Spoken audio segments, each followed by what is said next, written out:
आरोपींना फाशीची शिक्षा द्यावी अशी मागणी महिला डॉक्टरच्या वडिलांनी केलेली आहे। माझ्यावरती दबाव आणत असल्याचं मुलीनं सांगितलं होतं असंही ते म्हणालेत।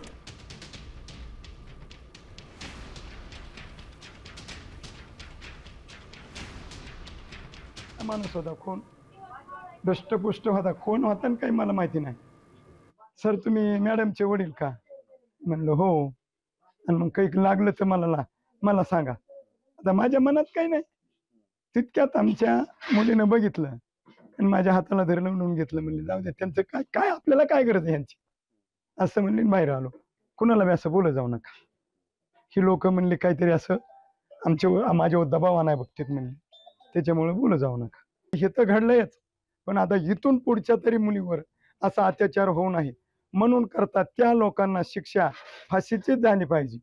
आणि इथून पुढच्या करणाऱ्याला तर म्हणजे भीती वाटली पाहिजे की असं केलं बाबा चांगलं नाही, त्याच्यामुळे ही फाशीची शिक्षा होणंच आहे।